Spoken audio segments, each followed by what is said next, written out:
What is up, Steelers Nation? Thank you so much for jumping on to another episode of All Steelers Talk. I'm Noah Schreckbein, joined always by my main man in the corner, producer Nick Belsky. Find us on youtube.com/All Steelers Talkers. Subscribe anywhere you get your podcast. The Pittsburgh Steelers, unfortunately, hit with a long list of injuries as they head into week 5 against the Dallas Cowboys. We'll dive into what it means, what changes to come, who could we expect to play when it comes to the long list of questionable injuries, on top of how they replace those who will not play in names like Jaylen Warren and Cordero Patterson. Plus, it's Friday, so we're making picks, and I believe I still carry the lead in this one as we go forward. It's a beautiful day here in the Berg.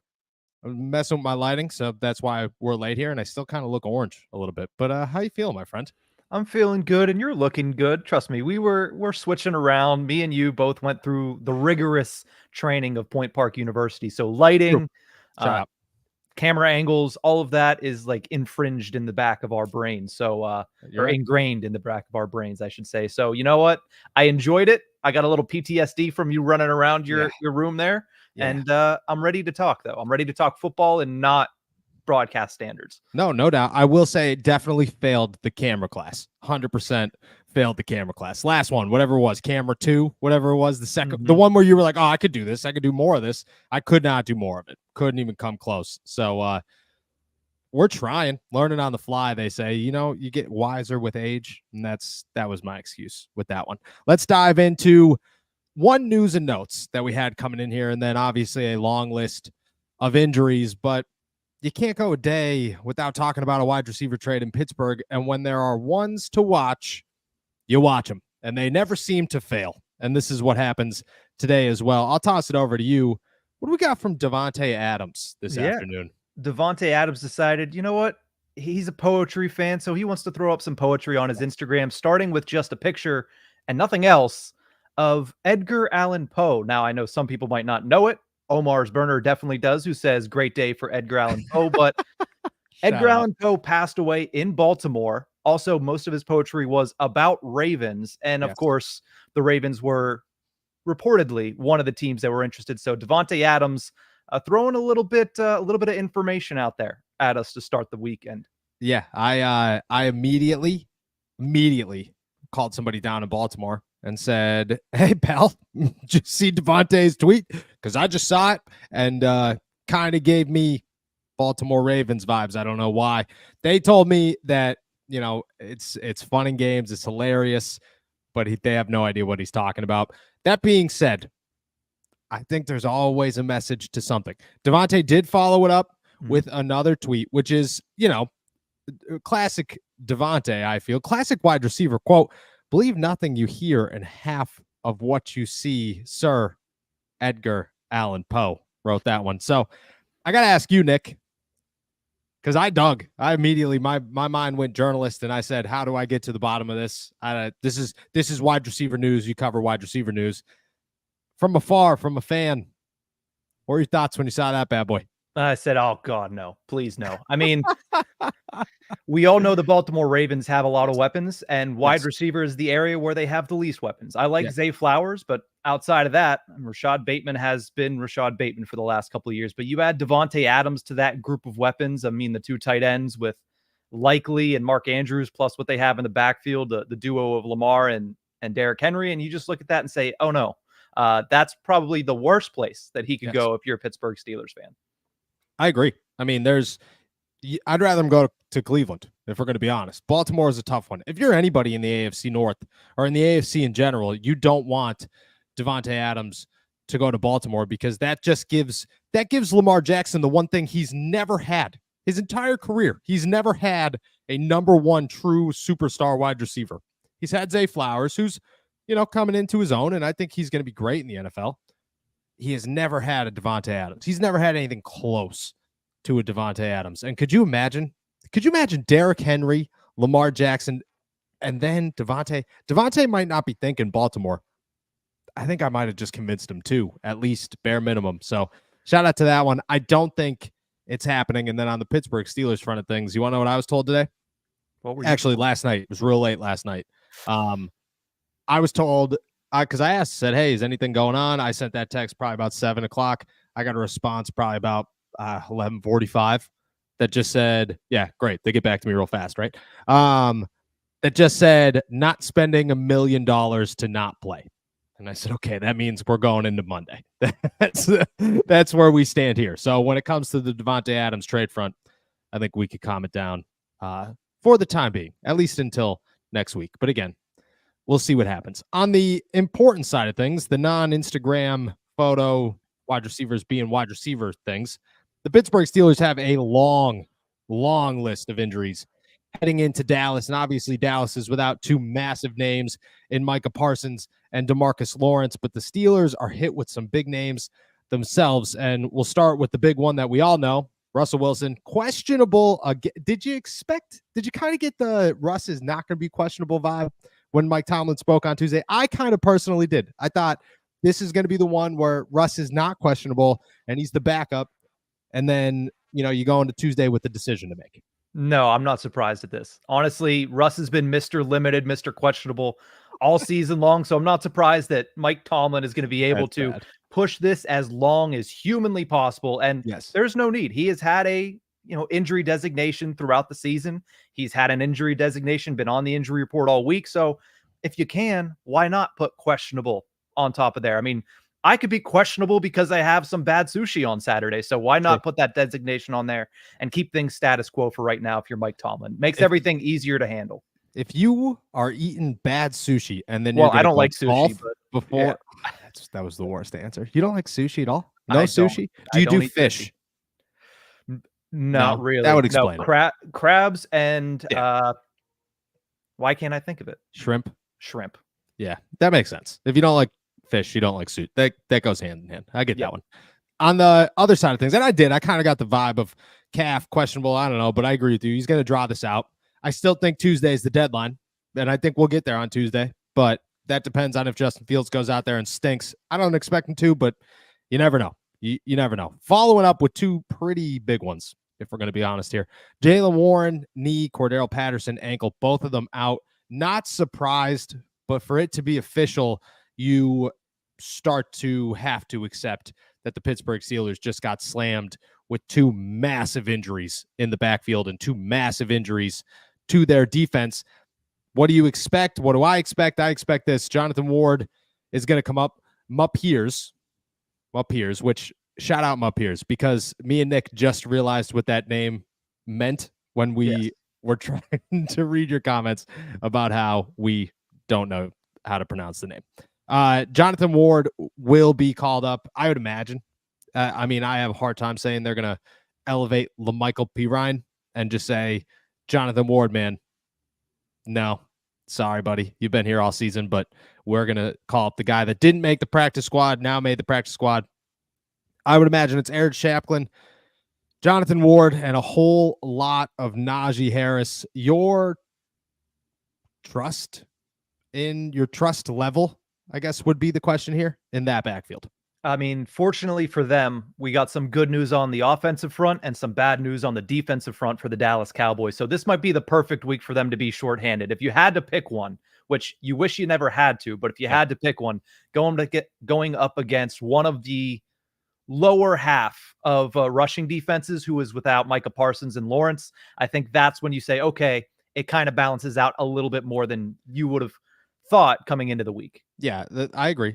If there's a week for this to happen, it kind of evens out with how Dallas is sitting right here and how bad that defense has been alongside the Pittsburgh Steelers offense kind of struggling in the ground game the past couple of weeks, but still big hit. I don't have a ton of faith in Aaron Chaplin and Jonathan Ward. However, Najee Harris has carried this backfield before, and I could see him carrying it again in this week. And then we go Michael Pruitt, Alex Highsmith, both done. We saw that one coming. Jeremiah Moon is questionable with an ankle. He is still on IR. But then there's the big one. Larry Ogunjobi is questionable after being limited with a groin the last 2 days. I have no idea what to expect. Being limited 2 days in a row, to me, a little bit signals that he's better than we might fear, because a groin injury is big.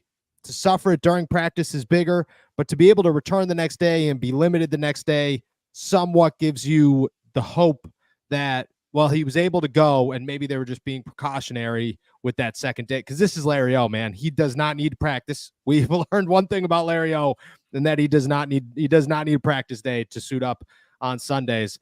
I'm less worried about it. However, if he doesn't go, I expect a ton of Dean Lowry. I expect a ton of DeMarvin Leal, and you need Jeremiah Moon to be on the field against the Cowboys. Otherwise, you are in some deep doo-doo if you are the Pittsburgh Steelers along that defensive front. Larry O, questionable. We reacted to it yesterday, but I'll get your second thoughts here right now. Yeah, we mentioned the Dallas Cowboys are shorthanded. This would be a huge loss for the Steelers because, as you mentioned yesterday, not only are you losing Larry O, who's really good in that defensive front, but then you're also splitting time for DeMarvin Leal between inside and outside with Jeremiah Moon, who has been on the shelf for the last month, and you're already kind of shorthanded on the outside as well. So this could be a tough day in the trenches, kind of a questionable day in the trenches. Who actually stands up, who steps up, who gets into the game for the first time this season, potentially a guy like Jeremiah Moon, and is able to make an impact. So there's going to be a lot of questions when it comes to the front and the big boys on Sunday night. And I think that's something where if you're the Steelers, you have to hope that your guys can step up and overtake the Dallas Cowboys, because historically that's where Dallas thrives. Yeah. Jacoby Windman, man. Jacoby Windman. Maybe. Name to watch. I don't think he's getting elevated. There's like guys on the practice squad that you would not even think of that have been here longer that make you think, maybe they get the call up. Jacoby Windman would be fun. It would be cool to just have a guy come out there and just be like, okay. Yeah, no, he's a stud. Glad we got him the second time around. I just think he's got that sort of upside. But I agree with you. This is a bad week and one where you're going to need Jeremiah Moon out there. Mm-hmm. On the positive side of things, Isaac Seumalo returns. Massive. I mean, we want to talk the Steelers issues, the Steelers offensive issues. How bad is this offensive line? This is the piece that brings it all back together. That's what Isaac, excuse me. My brain is fried this week. Isaac Seumalo brings to the Pittsburgh Steelers and that offensive line. It's undescribable. What he does is add a veteran leader to a guy next to Zach Frazier, who has been struggling with simple veteran things like snapping the football, knowing when to snap the football, communications, that kind of stuff. That's what Seumalo brings to this, on top of being the most reliable guy you could have at that position. You are now down to 1.5 weak links on the offensive line, which is much more significant or much less significant than 2.5 weak links on that offensive line. I just think it changes everything. You want to talk about a bounce back game for your running game, potentially a bigger game for your quarterback, and to just rebound as a whole.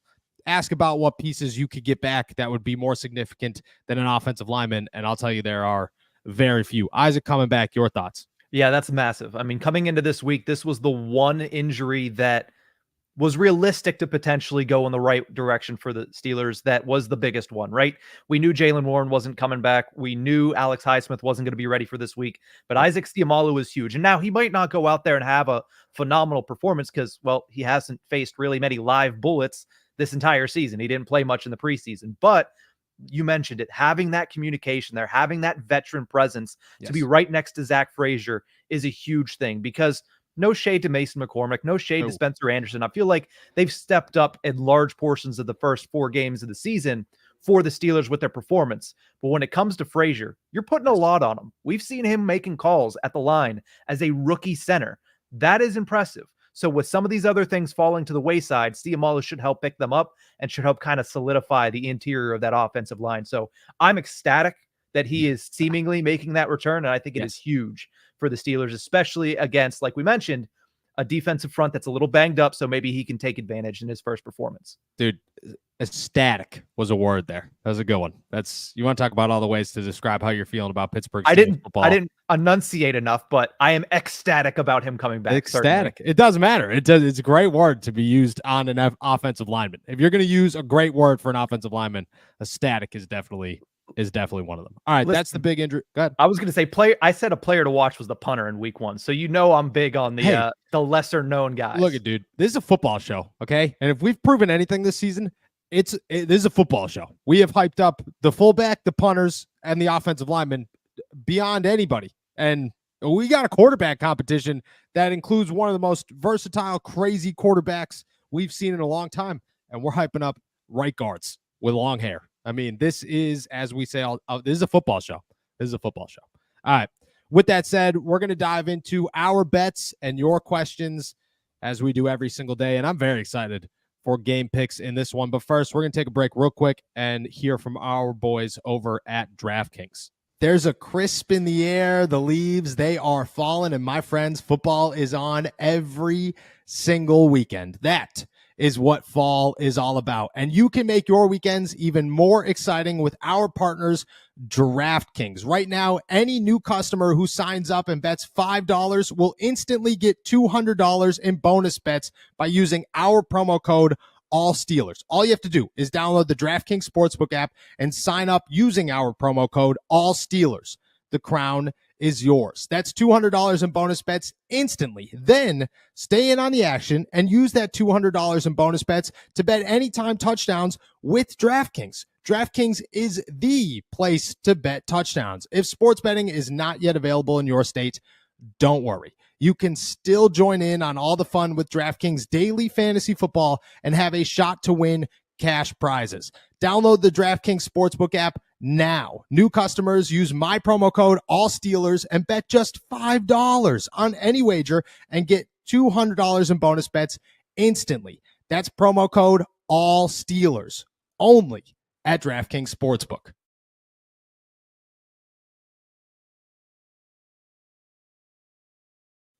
Shout out our boys over at DraftKings. Did you win any bets last night?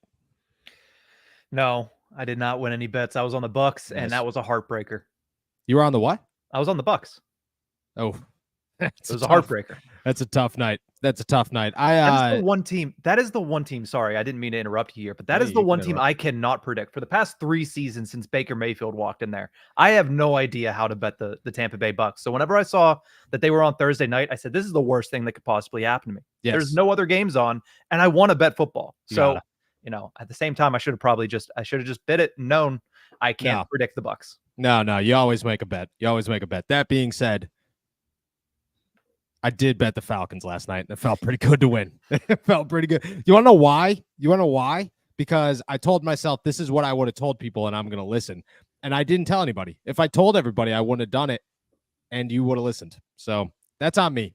I apologize. I didn't even remember it was Thursday until like 7:45. Actually, my wife, shout out my wife, said, "Is there football on tonight?" Oh my God. This is why I married you. This is it. This is why I married you. So shout out. All right. That being said, let's dive into the most important thing we do every single week, and that is pick the games. And this one is a beauty. We talked wide receivers all week long. We talked, is this the end of Russell Wilson being QB1 and the beginning of Justin Fields being the starter of the Pittsburgh Steelers long term? We've covered it all, including a long list of injuries, how they go about replacing them, who starts where, how 2 starting rookies will now enter the offensive line this week. And, well, maybe even some trades with rookies on the other side of the ball, because me and you tend to disagree on that one. Now we pick who wins. Pittsburgh Steelers, Dallas Cowboys, a 7 p.m. game, which, I mean, to be honest, awesome. I love a good 7 p.m. game. Yeah, you're looking it up now. It's a weird time. Is it 7? Isn't it not 8:20 because it's Sunday Night Football? I believe it's 7 p.m. I believe it's 7 p.m. Unless I'm wrong. But I saw the ad, the Peacock one popped up on my Snapchat because I covered the game. Coverage begins at 7. It's at 8:20. Come on now. What are we doing? I know you get to be it. I know you don't have to worry about broadcast. I was going to say I'd be there at like 4 o'clock. When the game starts, I start writing, and when it ends, I keep writing. So my timeline's a little different. All right. That being said, 8:20. Don't listen to me. You tune in an hour early, and then everybody be tired by halftime. What's the spread? What's the over-under? What do we got here? Yeah, right now the Pittsburgh Steelers, through all of those storylines that you mentioned, are still 2.5-point favorites at home against the Cowboys. Over-under set at 44, so we're still a little bit higher than we were early in weeks. Good. Maybe a little bit of respect to the Pittsburgh Steelers offense. So over-under of 44, and the Steelers got a 2.5-point bet there. Yeah. 2.5, 44. That's put some respect on Justin Fields' name. That's what Vegas did in this one. Shout out our boys over at DraftKings. Oh, I'm going Pittsburgh. And there's reasons to go Pittsburgh, but it's more so the score. The reasons to go Pittsburgh are the easy ones. Mike Tomlin doesn't win the second game when he's supposed to lose the second game, and this is the one. If this was the Arizona Cardinals, if this was the New York Giants, if this was the Jacksonville Jaguars, this is the easiest bet in the whole world. You go with the other team because the Steelers are going to lose it. But this is a game that the Pittsburgh Steelers have to step up, otherwise they're going to get smoked. And the one thing the Steelers don't do very often is get smoked. So I got a feeling that this is a bounce back, that people are going to really put their heart and soul into Steelers Cowboys on Sunday night. On top of that, this is the game. Justin Fields is fully aware of what's going on. He's not going to acknowledge it. Obviously, the team's not going to acknowledge, but they know what this game is. They know that this is the, if Justin balls out, he is our guy game. Everybody knows it, which means Arthur Smith's going to try to get him the job because Arthur Smith loves this guy. Mike Tomlin is going to see what he has in this kid, and he's going to let him rip, and that's going to be awesome to see. And Justin Fields just kind of strikes me as a guy right now that if you put the game plan around him to work, which they have done, not through every quarter of every game, certainly not, but at times you've seen it. And the second half of last week, you saw it. You saw when Justin Fields had the football in his hand, that game plan was designed for Justin to win, and he took full advantage of it. And I think that's going to be the whole week this week. I think Arthur Smith bounces back. I think the defense bounces back, and I think Justin Fields just continues to see and do what we have watched him do the last 4 weeks. So I'm going Pittsburgh Steelers. Score-wise, 44.5 is a tough one, my friend. 44.5. Well, I think it's 44 flat, so you don't have to worry about the hook. Okay. 44 flat. It's still, I mean, what are you gonna bet? 44.5, 22 to 22.5? No. You're gonna go 45 either way. I'm going over because I think the Dallas Cowboys score some touchdowns. I don't think they score a lot of touchdowns, but I could see the Dallas Cowboys scoring 20 points. I could. And I think the Steelers win this one. And I think you got to score more than 20 points to win it. So my score prediction here is the Pittsburgh Steelers put up 30 on the Cowboys. They put up 30 on. You could look at me all you want. They've been a play away from 30 2 weeks in a row now. Tell me I'm wrong. No, you're not wrong, and I'm making that face for a different reason than you're thinking. So finish your score prediction, and I'll let you know. Okay. Nick's going 30 for the Steelers. So maybe I change it, but I'm sticking 30. I went first. You got my score last week. You can come up with a new one now. Steelers 30. Pittsburgh Steelers 30, Dallas Cowboys 20. Steelers 30, Cowboys 20. You look at me because that was your score. 100% was your score. 100%. That is exactly what I had written down. But you know what? In the honor of fairness, you changed yours last week because I had the honors. I will change mine this week because you have the honors. I don't think I would put them over 30 points. No. I don't think I would go more than 30 for the Steelers. So I'll reel it back a little bit and say Pittsburgh Steelers put up 24. And if they're going to do that, I do think they're going to be a little bit more comfortable. I think at that point it's 17 for the Dallas Cowboys. I see 2 touchdowns for the Cowboys. I see 3 for the Steelers, but it was just the amount of scoring drives that each team has. So I'll go 24-17 Pittsburgh Steelers in this one. To be honest, there's like a part of me in the gut, and we've been making a lot of gut decisions on this show this week. We have. That's thinking a potential missed PAT by Dallas. 3 touchdowns, potential missed PAT. Just tossing it out there. I'm going 30-20. You're going 24-17. I think if I'm going to go against your score prediction at all, because 24 makes a lot of sense, the 17 feels low. 17 feels like a tough one. Not that 20 is a difference. That's one field goal. The Steelers, but at the same time, if we're going to talk bounce backs, the Steelers defense really could come out here and shut down the Cowboys and just say, hey, we're back. Everybody shut up. That's where we stand. All right. We leave this. We head into, we're tied, right? We're currently tied? No, we're not tied. You're still up by 1. You are 3-1 on the season. I am 2-2.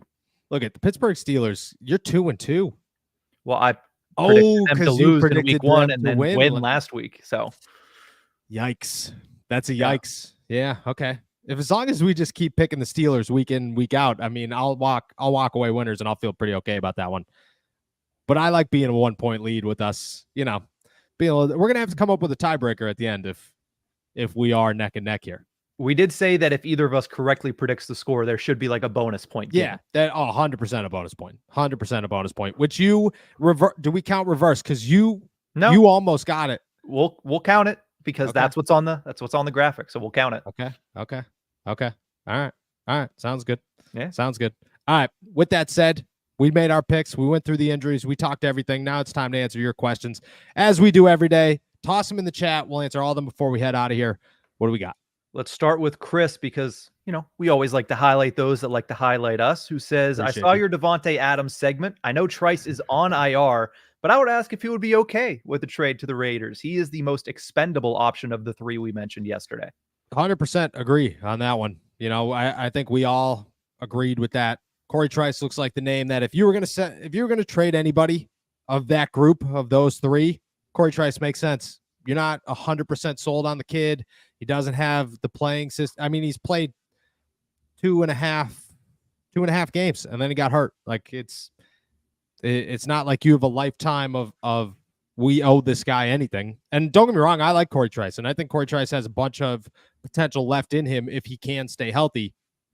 But I agree, he is the most expendable person on the Pittsburgh Steelers within that group. That being said, I don't think he'd want to go to Vegas. I wouldn't want to go to Vegas over Pittsburgh, just personally, especially if I have a role as a 7th round pick. So for right now, I would say he says no, but I do agree with your train of thought there. All righty. With that, let's go over to Alexander, who throws in a 3-team mock trade involving Davante Adams. Pittsburgh receives Adams. Vegas gets Jalen Waddle, and the Dolphins receive Russell Wilson. Everybody wins, right? Everybody does win. And I know that Alexander knows this, so I'm not making fun of him at all. But what's the reaction when you call Miami with this trade? What do you say when you say, hey, whoever the GM, hey, Dolphins GM, I got a trade for you. We're gonna get Davante. You're gonna send Jalen Waddle to Vegas. Mm-hmm. And what are we going to get in return? Or what are you going to get in return? I got a good one for you. Russell Wilson.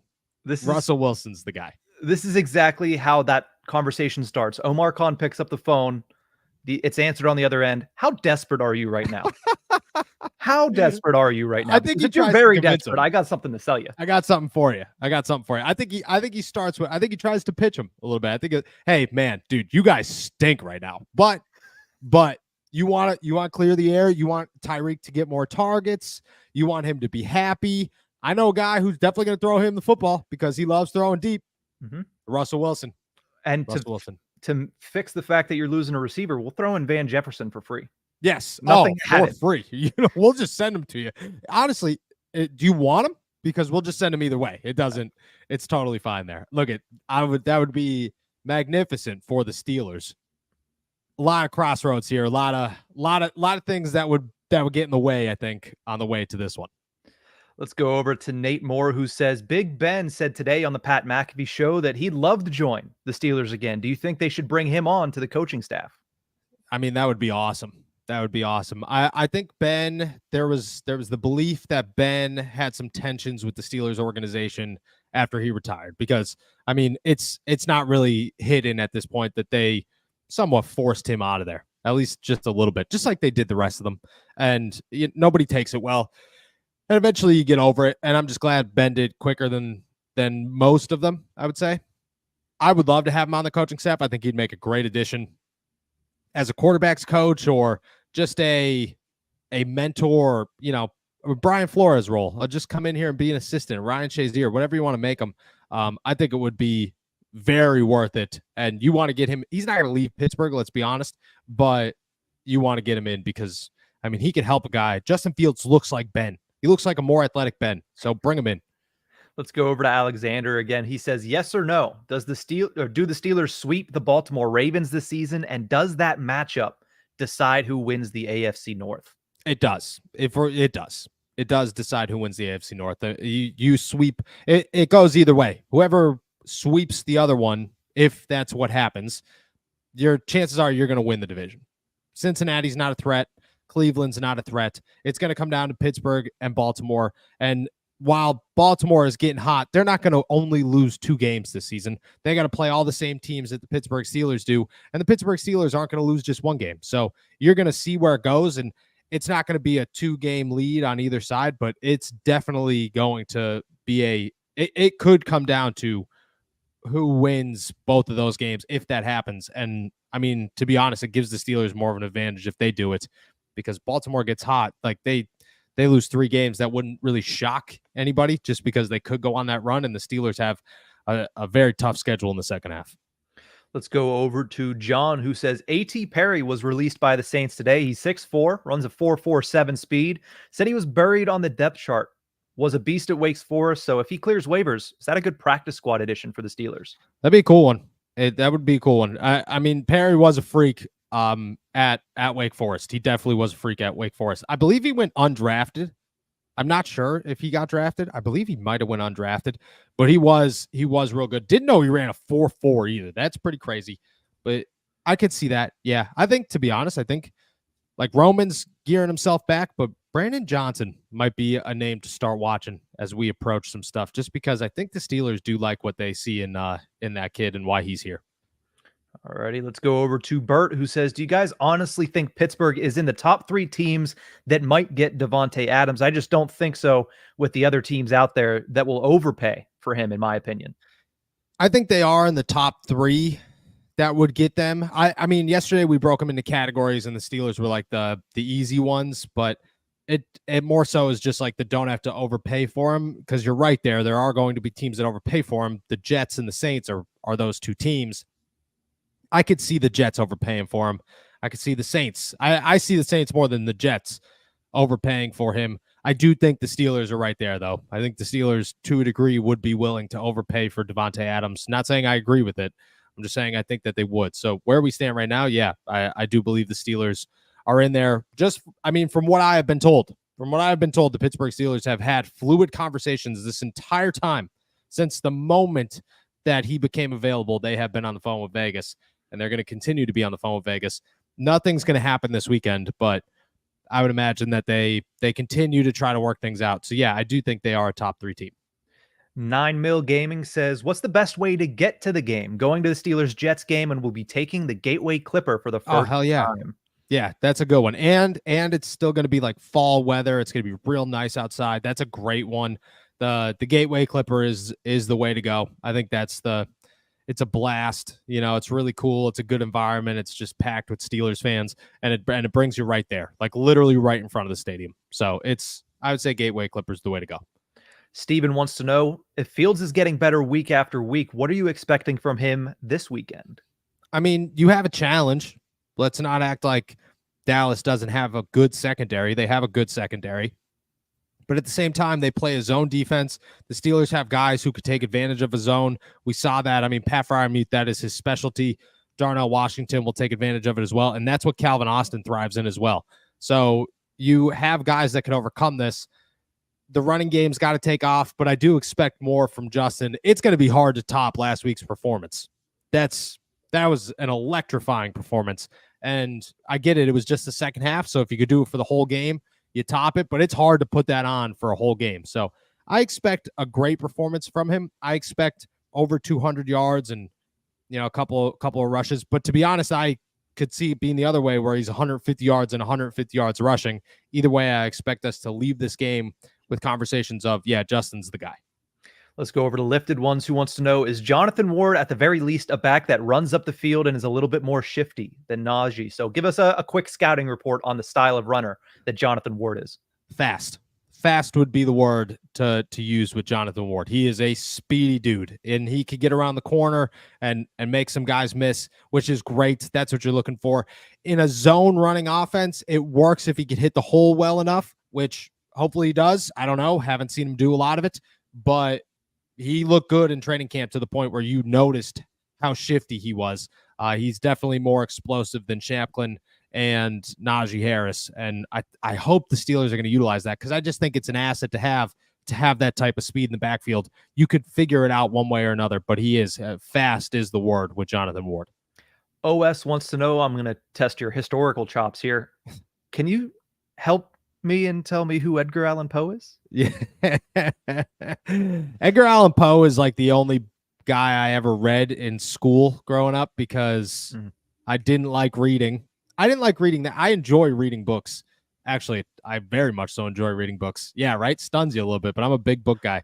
Always been a big I was just wondering where that but was coming because you said I like reading books, but I was like, where's he going with the second? But I did. It's the school thing. I didn't do well with the if you tell me what to read, I'm gonna go read it. It was Edgar Allan Poe and I want to say the 10 people or the 5 people you meet in heaven or whatever.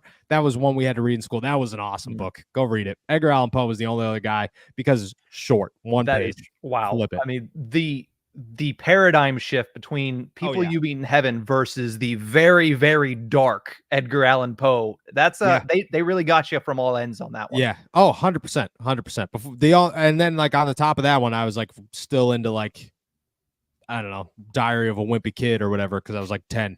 So yeah. Let's go over to Brian, who says, hey Noah, if you're the GM, what's your absolute best trade proposal for Davante Adams? This is a good question. This is a fun question. Absolute best trade proposal for Davante Adams would be okay, so we're gonna work this out. I'll bring it 2 steps here. My absolute best, a second round pick, Van Jefferson. I know nobody wants to say Van Jefferson is worth anything, but I still think a team would say, yeah, whatever, we get a wide receiver, we got rid of a wide receiver. I'm going a second round pick, Van Jefferson, and maybe a 4th round pick next year. And I feel like that might get the job done. That being said, that comes with step 2. I'm offering him a new deal. I'm keeping Davante for 3 years. I want him this season and the next 2 seasons. Nothing guaranteed in that 3rd one, just in case. But I'm reworking that deal. But I'm going a 2nd, Van, and a 3rd or a 4th, next year. Let's go over to Vibin with the Dogs, who says, can we put some respect on Dan Moore Jr.'s name? Big facts. The left side is looking solid, and the right side, but I think the right game will pick it up. Najee breakout game coming on Sunday. Potentially. I don't know. I have no idea. Najee's so up and down right now, it's hard to guess. And some of it's play calling, some of it's defense is working against him, some of it's Najee Harris. So it's a lot of factors that I just don't know. And what is a Najee Harris breakout game? You know, have we seen a Najee Harris breakout game? Like 150 plus yards once or twice. Yeah, not very often. It's just that's just not who Najee is. And it's tough to say that. That being said, spot on, my friend, with the put some respect on Dan Moore Jr.'s name. That dude is looking good. He's not great. He's not the best tackle in the NFL. But I'm telling you right now, he's hands down, 0 questions asked, Troy Fautanu included, the best tackle the Pittsburgh Steelers have on the roster. Not saying he's got the most upside, not saying he's the tackle with the most potential. Best playing tackle by a mile and a half is Dan Moore Jr. That dude has taken a massive step forward. I'm excited to see what he brings to the Pittsburgh Steelers moving forward for the rest of the season, because I think this is just the beginning of a really solid offensive line. And he's been doing it without Isaac Seumalo, who he gets back this week, which means he's only going to get better. Quick shout out to Steven, who says Fields balls out this week and Russ will be nevermore. Nevermore. Nevermore. And remember that bold prediction that I made right at the beginning of the season? The Pittsburgh Steelers, Russell Wilson would not start a game with the Pittsburgh Steelers. Everybody and their mother called me crazy on that one. I think you included. So you're not out of the woods yet. So you're not out of the woods yet. You're getting some lights. There's some light there. There's some light there. Let's go over to Broderick Wallace, who says, as a GM, would you consider trading a player or players knowing that you play each other in 2 games? Yeah. You do. You don't like it, but you only play them once. And it's early enough in the season where, you can make it work. And then in the Steelers' favor, on top of that, Davante's hurt and it's a real injury. I make fun of it in group chats because I don't think it's a real injury, but it is. Everybody's saying it. Tom Pelissero said it the other day. It's a real hamstring injury. So he's really out for 2 weeks. So really, maybe that's 3 weeks. You might not even see him with Pittsburgh. I think that works in his favor. That being said, I also think that puts a cap on when we hear this or pushes back when we hear this is going to happen, because teams aren't going to pay him. He's set to make about $1 million a week throughout the entire season. A team is not going to pay him $2 million over the next 2 weeks for him not to play. So I think that's going to push everything back just a little bit. Maybe you pay $1 million, but you're not going to pay 2 or 3 knowing he's not going to play. Let's go over to Deuce, who says, Nick and Noah, what's the absolute worst case scenario that could happen with this Davante Adams trade? I mean, somebody tossed out the 33rd team, said George Pickens. That could be it. I would say you give up a first-round pick and Davante stinks. I mean, that's it. Or Davante doesn't play for you. He comes in, he hurts his hamstring, and that's the end of it. And then you don't keep him next year. That's the worst. I mean, you just make an absolute fool of yourself. But I have a hard time thinking the Steelers are going to do that. Realistic worst, second-round pick, and the same thing happens. He hurts his hamstring again. He doesn't play this season, and he falls off next year, and you just trade a second-round pick for a guy that isn't really worth much. That's worst-case scenario. Let's go to Monte, who says, if you guys point out the issues with the Steelers, I'm wondering if you can see the corrections that can be made and why isn't that pushed upon the team, maybe throwing to set up the run instead of the other way around? I mean, I think the reporters in Pittsburgh do a good job of pressing those issues and kind of pushing the narrative there and seeing how they ask the hard. I think Pittsburgh media is tough. I really do. Like I've been to a lot of markets and there's a lot of kind of sounds or seems too friendly. And I'm, I consider myself good acquaintances with a lot of these guys. And I feel like the relationships in that locker room are good. That being said, we do ask tough questions, and I think you push it on them. That being also, not to say that being said more than 5 times in a sentence here. I caught myself twice there. You had the opportunity where all of your issues got laid out last week. Every one of them. The run, the pass, the fumbles, the offensive line, everything. Now you have an opportunity to correct them. I think there are ways to correct them, but I also think you just got to play better, and you have to adjust better. And I think if you come down to that and to just that basic, the Steelers will take a step forward. It's a lot of in-game stuff and preparation that I expect them to do better with this week against Dallas. Let's jump over to John, who says, after seeing how Patterson was able to break runs, if Ward and Shampklin perform similarly and Harris continues to unimpress, does trading him start to gain traction? It does. It does. And I don't think that's Najee's fault.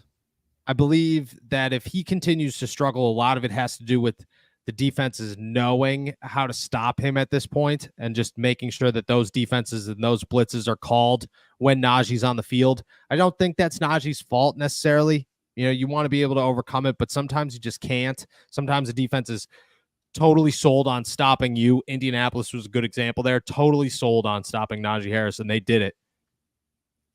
But you can't run an offense with a guy that defenses are just out to stop, and then they stop him. So it would ramp up the trade talk, I think. It would take a ton. You're not trading them with Ward and Shampklin as your guys behind them. Cordell or Jalen's got to be back. But if they do somehow become healthy within the next couple of weeks, I could see it. Let's go over to Sean LaRock, who for some reason thinks we don't like him, says, I would ask some questions, but Nick doesn't. Sorry, I don't like him apparently. But Nick doesn't like picking this old man's questions, which I remember doing a couple times, but nonetheless, says, would you bet Justin Fields to have 3 or more touchdowns this weekend? I think I took that in the what's more likely yesterday. I'm almost positive I did. Yeah, I would say I like Justin for a couple of touchdowns. 3 or more overall touchdowns I like a lot, rushing and passing if that's an option. I think so. I think Justin does his thing, puts the Steelers in the end zone a couple of times, and I think this is a high-scoring game for Pittsburgh, so I would say yes to that. Let's jump over to Broderick Wallace again, who says, does Najee get his first rushing touchdown of the season this weekend? You got to feel like it's coming eventually, right? You got to feel like it's going to be there. I would guess yes. Week 5, you got to score a touchdown at some point. The Steelers are going to be trying to get him in there after last week and what happened, so I would guess yes. Let's jump to Big Maul, who says, was the Week 1 Falcons win, dare I say it, legit? I think it was. I think it's time to acknowledge that it was. Look at the Falcons were not at their best. Let's not act like Falcons in Week 4 beating the Bucks, or Week 5, beating the Bucks on Thursday Night Football, where the Falcons that the Pittsburgh Steelers played in Week 1. But the Pittsburgh Steelers were not the same Pittsburgh Steelers either. They were a team coming off of a quarterback change with 1 day of practice to prepare for it, an entirely new offense that just got a massive curveball thrown at the biggest curveball possible thrown at it, on top of not having an offensive line starter. I mean, having Broderick Jones in there when he wasn't supposed to be your starter and having a bad game. I think the answer there is yes. It is legit. An asterisk, but legit. Let's jump over to Brian, who says, we're in week 5. Based on gameplay so far, what is your projected record? And do we go deep into the playoffs? And does it change based on if you add a receiver or not? So Yeah, a lot there. I mean, yeah, if you add Devontae Adams, things change. I expect more wins, and I expect a deeper run into the playoffs. That being said, I don't think I'm changing mine right now. I believe I might have changed it to. No, I think I was 10-6, 10-7, and I don't think I changed it. I would say there's the possibility for one more win, but the first half is going exactly as I thought the first half was going. The difference is I thought Dallas was going to be, or the Jets were going to be the loss and not Indianapolis. The Jets still could be the loss. We'll see. But where we stand right now, I'm not going to make a change. Deep into the playoffs, yeah, I think there's possibility for playoff wins because I do think Justin Fields can lead this team with the ball in his hands in a game where he has to go win it. I think that's a possibility. I'm deeming this next question the question of the season to this point, and I feel like it's going to be one of the hardest ones you've ever answered in your entire life. Wow, dude, I almost just choked with how shocked I was at that intro to this. Okay. Let's go to Carl Spackler, who Okay. says, here's a fun/difficult one. Keep, trade, cut, Tomlinisms, Renegade, and the Terrible Towel. Wow. What do you even do there? You're cutting history, a tradition, more tradition, and then just pure joy, pure absolute unadulterated joy. We're going to look at, oh my gosh. All right. So we're going to trade. We're going to start off with the trade before we start cutting things. Okay. We're trading Renegade. I take that back. We're trading the Terrible Towel. None of this is ever going to sound good. So, I mean, you're in a tough position. Trading the Terrible Towel. I think we could get the biggest return for the Terrible Towel. I think we could get the best return for the Terrible Towel. I don't feel good about it. You're trading your star player here. Just a staple. You're trading it. Nope, I'm scratching it. We're going back. We're cutting Renegade. Renegade's done. Okay, Renegade's done. It's the easiest one of the three. Is you're cutting the Renegade. I'm sorry, I don't feel good about it. You get whatever. Cutting Renegade. I'd hate to do this, man. You know, I can't give you all the ingredients to the hot dog. You might not like it.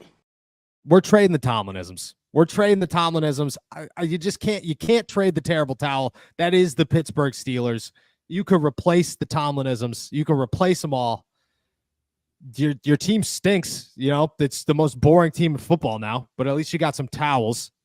But I got to go towels. I got to go. We're keeping Terrible Towels. We're cutting. You know, I can't give you all the ingredients to the hot dog. You might not like it. Again, it's the last time you'll ever hear it. Trading, gone. Someone boring gets it, like Cleveland. Terrible. Hearing you struggle through that made it very clear for me, to be completely honest. Tomlinisms are out the door. You're cutting the Tomlinisms.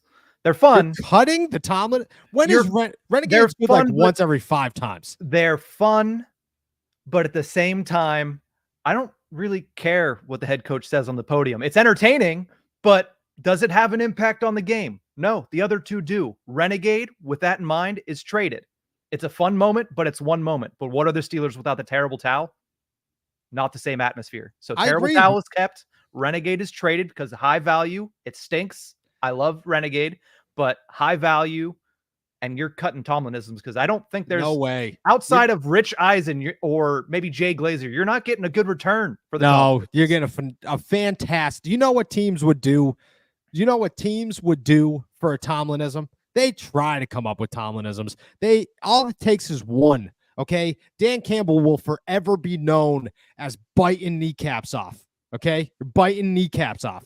He said that one time like 4 years ago, and we will remember it for the rest of time. Tomlinisms are easily your biggest return value. Renegade, nobody's taking Renegade. Nobody wants a trade for Renegade. Renegade works every 1 out of 10 times. It's a fantastic thing. Okay, it's super cool. I think it's inconsistent when you use it, and I think that it doesn't work all the time. So Tomlinisms, I'm trading them. Higher value. Fair enough. Shout out to Carl for, like I mentioned, that was a good one. It lived up to the hype. It lived up to the hype that I gave it. So good job, Carl. It was a good one. Let's go to Chase. Chase says, how do the running backs look in the upcoming draft class? This would change my perspective on whether or not you trade one for Devontae Adams. Yeah. Ashanti Genti, whatever his name is. Ashton Shanti. Ashton Shanti. I was watching. Do you watch the Barstool Sports like little memes where they say speak when you see a player better than this one? Yes. They did one with Travis Hunter, and he came out, and Brandon Walker spoke, and I said, "That a boy, way to do your thing there." He's an absolute stud. I like Jahmyr Gibbs level, absolute stud, possibly going top 15. Who knows? Then you got what's his name out of Penn State that just looks like a Pittsburgh Steelers running back. Nick Singleton, but also Katron Allen's pretty good up there. Yeah, another stud. I think the Pittsburgh Steelers might just be the Pittsburgh Nittany Lions next season with quarterback and 2 running backs. But yeah, then there's what's his name in Georgia, Travis Etienne's brother, Travis Etienne's. Yeah, what's his name? Trevor. Thank you. They didn't make that easy, but yeah. I was coming up with it in my head, and I was like, I think it's Trevor, but it's not Travis. But yeah, there's some names. I'm not good at names, and I'm really not into. I'm not a college. I love college football, but scouting wise happens at the end of the season for me. But there's some studs. Speaking of names, the best thing that could have ever happened to me is starting in hockey and then transitioning to everything else, because you don't get crazier than hockey names. That is true. There's nothing I hate more than writing about hockey and having to come up with names that I don't know personally, Yeah. Like, especially when a guy named Arbor Jackeye is in the news all week and his name starts with an X. See, I never knew that's how you pronounce that, but I've been writing it 10 times. Let's go over to the next question here. Does Najee's underperformance push a running back draft pick higher up next year? So not who's there, but does it push it up the list for the Steelers? Yeah, I mean, I think it's pretty high to begin with. I would say the Steelers are a third. I want to say maybe a second, but I don't think they'd go as high as a second, depending on who's there. If you could find another wide receiver in the third, if you get Devontae Adams and you have him already, you don't need a wide receiver in the second round. I think it's already there, like anywhere from second to fourth. That's when the Pittsburgh Steelers are going to be looking for a running back in this draft, even with Najee Harris's performances. Let's jump over to David Wilson, who says Devontae's going to fly home with the Steelers after the Steelers beat the Raiders next week. What do you think about that? Yeah, I look at top 3. The Jets got to be the clear favorite. But I still think the Pittsburgh Steelers are in the running. It could happen. Let's try to answer one of the great questions of the universe. Chris says, is Roman Wilson going to play this week? No, he is not. If he does, I would be shocked at this point. Don't know why he's not playing. Steelers are just ramping him up, but no. The answer is still and will remain no.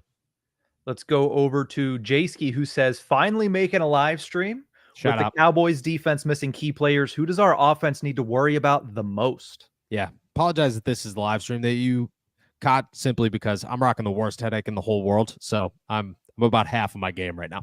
Well, with the defense, I think you have to worry about Trayvon Diggs in that secondary for sure. That's my biggest thing, is when it comes to losing Micah Parsons and Dexter Lawrence, that means you're, for one, probably going to be able to run the ball better, but you're not going to have as much pressure on you as our for Justin Fields.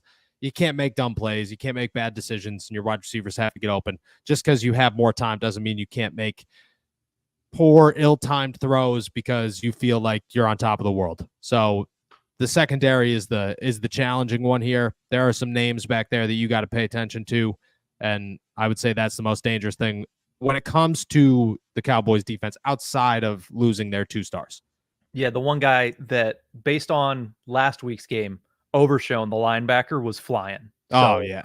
Keep an eye on him. Shout out to that guy. I actually took a plane home with him from Alabama like 2 years ago, and he was talking to me, telling me that he didn't think he was gonna get drafted and all this stuff, and he was like, dude, I'm a stud. And then he got drafted in like the 4th round or whatever, and turned out to be an absolute missile. But he was definitely a little bit down on himself in that conversation. So shout out. Way to turn that around, my friend. In Alabama, wouldn't perchance be Mobile, would it? It was. Shout out Mobile. Let's go to James Reese, who says, there was a story from preseason of Van Jefferson catching 300 balls from Jugs machines after practice. Should Fields and Frazier do something similar with snapping under center? That's a good one. That's a good one. Frazier's arm probably get a little tired after that one. I think it's more communication than it is snapping under center. Like Fields has struggled, but he has past 2 games. He's been pretty good at it. So, I'm a little nervous that we're going to make this a Deontay Johnson dropped some passes one season, and now for the rest of time, Deontay Johnson is the drop pass guy. I don't want that to be the thing with Justin.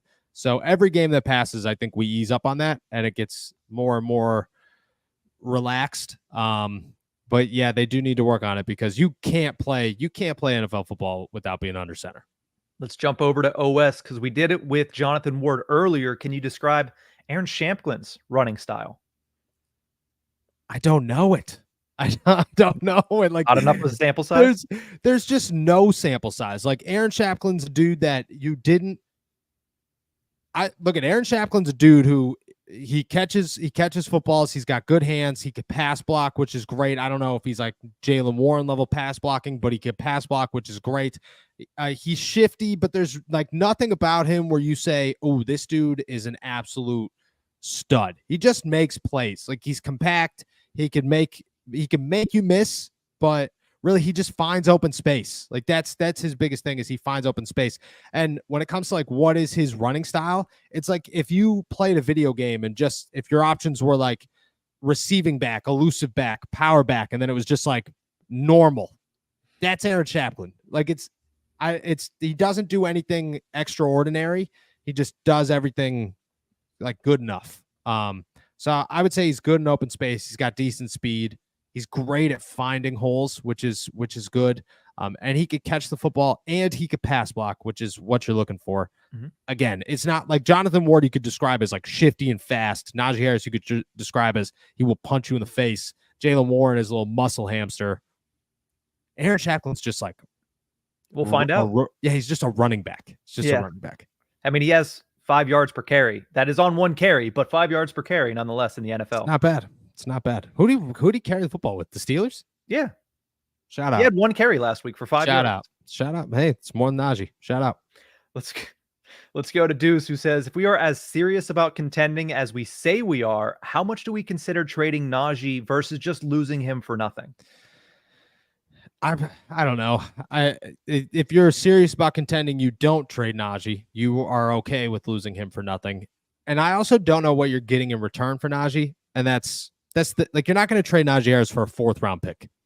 That doesn't make any sense. You're not going to trade Najee Harris for a 3rd round pick. If we're going to be honest, you trade Najee Harris for Devontae Adams.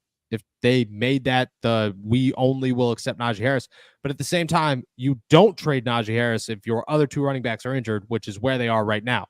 You're just not going to trade away your only healthy starting running back and say that's good enough. You'd rather let him walk because he's too meaningful right now. Speaking of Najee Harris, Alexander wants to know, where do you see him playing next season? Doesn't think that a championship contender would want him on their roster based on how he's performing right now. No, I do think teams will want him on the roster. I don't think anybody like Najee Harris will get signed, and he will get signed pretty quickly into a good deal and to a good team next year. I'm very convinced of that. Najee Harris is a good running back, and he could do all 3 things. And if you utilize him correctly, he's very effective. We've seen that. And I mean, first 3 weeks of the season, everybody's talking about how great Najee Harris is and how undervalued is. And then he has 1 bad game. And we should be critical about that 1 bad game. But teams are not going to look at Indianapolis. They're going to look at the entire thing, which is 3,000-yard seasons. I could see him ending up in Vegas. I could see him ending up in San Francisco. That's a big one to me. I think there's a possibility he ends up in Los Angeles with the Chargers. I think that's a good one too. Any of those teams. The Pittsburgh Steelers are going to get Nick Chubb, so maybe Cleveland. That would be another one. But there are going to be teams. Those would be my guesses as we sit here right now.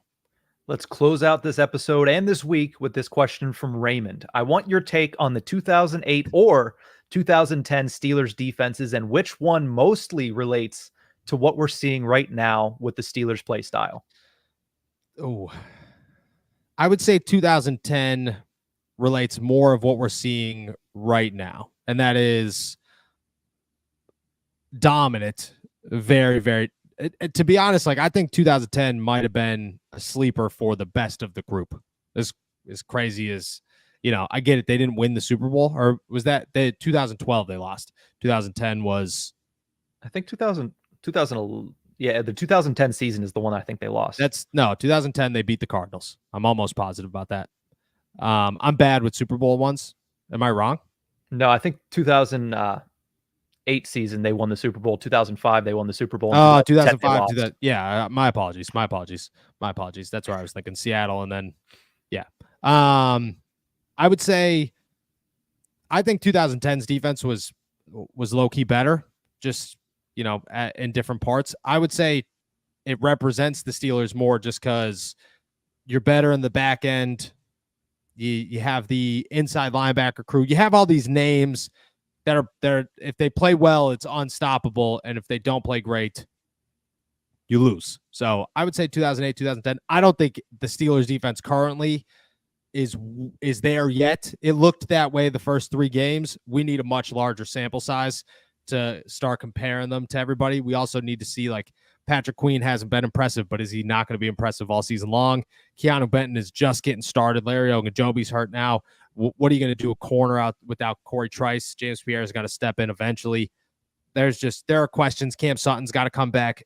Week 9, that's when we start saying, like, oh, okay, where does this defense stack up? But it's tough to say, especially coming off a loss like they had against Indy. That's a wrap for today, then. Awesome. With that said, guys, we are heading out of here. Thank you so much for jumping on to another episode of All Steelers Talk. Make sure to subscribe to us on YouTube, youtube.com/All Steelers Talk. Check us out anywhere you get your podcasts. And as always, find all of our work at si.com/NFL/Steelers. Anybody going to the game on Sunday, enjoy it. Be safe. Bring an umbrella. I believe it's supposed to rain between 6 and 8. So perfect time to drink in the rain. That's what they say. Enjoy for some Iron Cities and enjoy a good night of football. As I say every week, enjoy another beautiful day in the Berg. Peace.